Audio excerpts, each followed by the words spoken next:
জয়গুরু বন্ধুরা, তোমরা কেমন আছো? তোমাদের জন্য আজকে আমি আর একটি নতুন ছড়া নিয়ে এসেছি।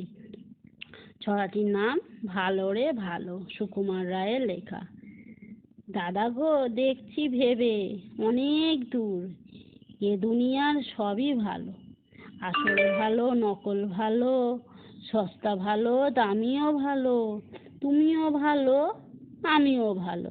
হেথায় গানের ছন্দ ভালো, হেথায় ফুলের গন্ধ ভালো, মেঘ মাখানো আকাশ ভালো, ঢেউ জাগানো বাতাস ভালো, গ্রীষ্ম ভালো, বর্ষা ভালো, ময়লা ভালো, ফর্সা ভালো, পোলাও ভালো, কোরমাও ভালো, মাছ পটলের দোলমাও ভালো, কাঁচাও ভালো, পাকাও ভালো, সোজাও ভালো, বাঁকাও ভালো, কাশিও ভালো, ঢাকও ভালো, টিকিও ভালো, টাকও ভালো, ঠেলা গাড়ি ঠেলতে ভালো, খাস্তা লুচি বেলতে ভালো, গিটকিরি গান শুনতে ভালো, শিমুল তুলো ধুনতে ভালো, ঠান্ডা জলে নাইতে ভালো, কিন্তু সবার চাইতে ভালো পাউরুটি আর ঝোলা গুড়।